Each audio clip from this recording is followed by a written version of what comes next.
Assalamualaikum warahmatullahi wabarakatuh. Perkenalkan, nama saya Rivaldo Nugroho dari Fakultas Ekonomi Jurusan Manajemen. Di sini saya ingin menjelaskan makalah tentang proses penciptaan manusia.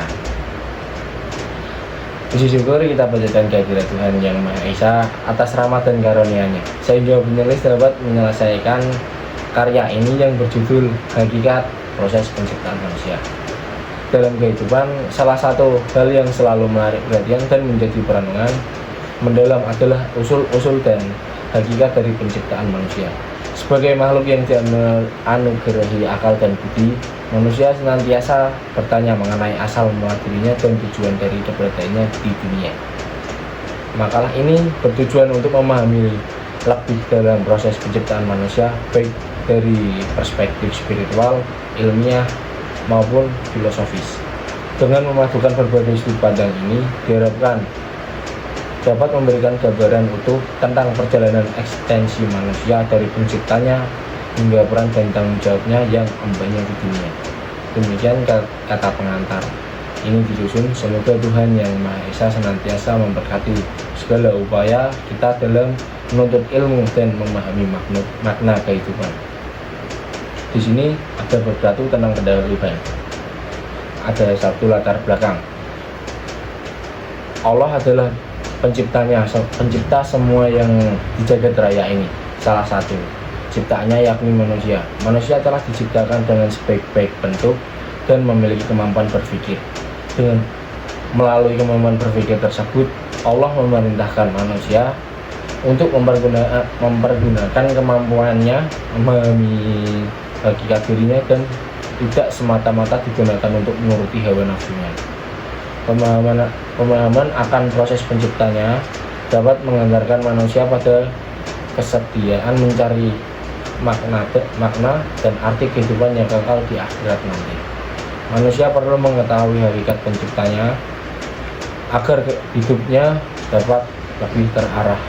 Sebab itu tanpa arah dapat menyebabkan kekacauan yang tidak menentu, sehingga dianggap perlu untuk mengarahkan manusia kepada pengetahuan tentang tahapan penciptanya sampai akhir.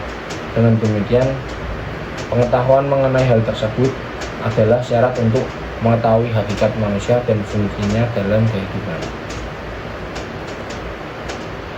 Dalam surat Al-Rum ayat 54 dijelaskan dengan arti Allah lah yang menciptakan kamu dari keadaan lemah, kemudian Dia menjadikan kamu setelah keadaan lemah itu menjadi kuat, kemudian Dia menjadikan kamu setelah kuat itu lemah kembali dan beruban. Dia menciptakan apa yang Dia kehendaki dan Dia maha mengetahui lagi maha kuasa. Ada juga surat dari Al-Hajj ayat 5 yang artinya, hai manusia, jika kamu meragukan kebangkitan, maka sesungguhnya kami telah menjadikan kamu dari tanah, kemudian dari setetes mani, kemudian dari segumpal darah, kemudian dari gumpal daging yang sempurna kejadiannya dan yang tidak sempurna, agar kami jelaskan kepada kamu dan kami tetapkan, ditentukan, kemudian kami keluarkan kamu sebagai bayi.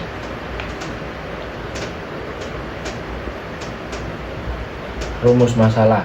Dari identifikasi masalah di atas, peneliti dapat merumuskan permasalahan untuk memperkuat fokus penelitian ini, diantaranya: 1.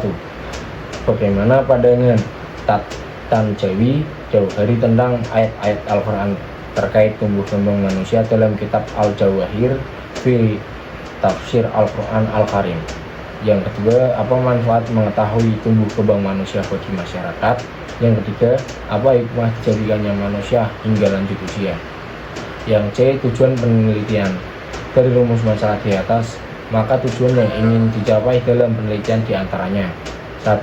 Untuk mengetahui pandangan Tantawi Jauhari tentang ayat-ayat Al-Quran terkait tumbuh kembang manusia dalam kitab Al-Jawahir fi Tafsir Al-Quran Al-Karim.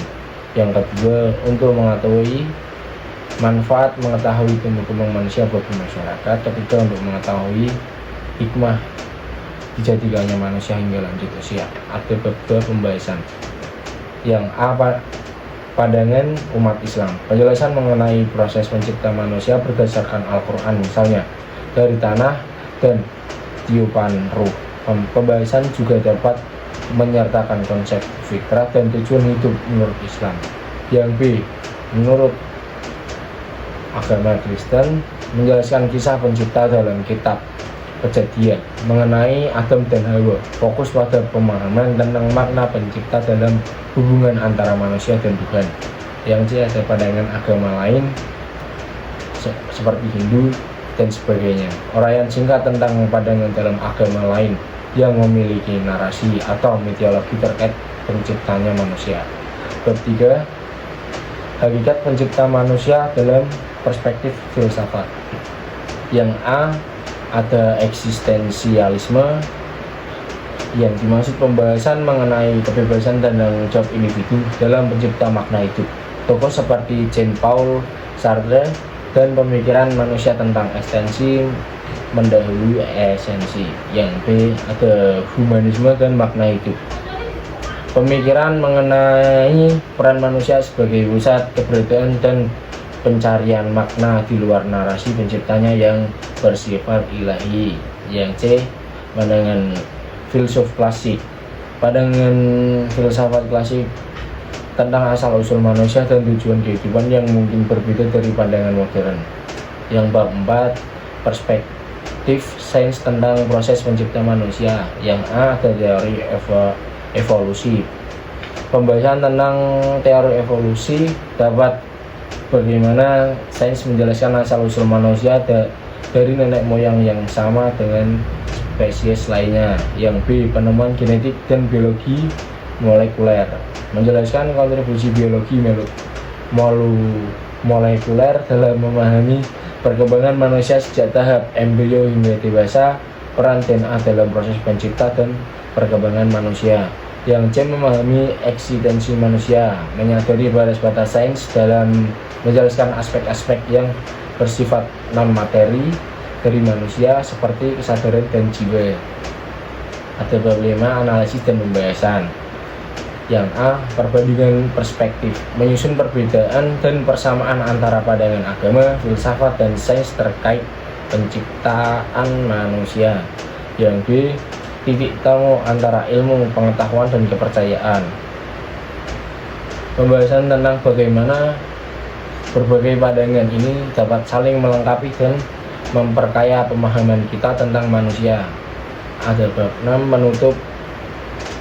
Yang A, kesimpulan, ringkasan mengenai pandangan-pandangan yang ada serta refleksi tentang hakikat pencipta manusia berdasarkan analisis yang sudah dibahas. Ada juga B, saran untuk peneliti atau pemahaman lebih lanjut bagi pembaca agar dapat mendalami hakikat eksistensi manusia dari berbagai perspektif. Dari itu saya akhiri. Assalamualaikum warahmatullahi wabarakatuh.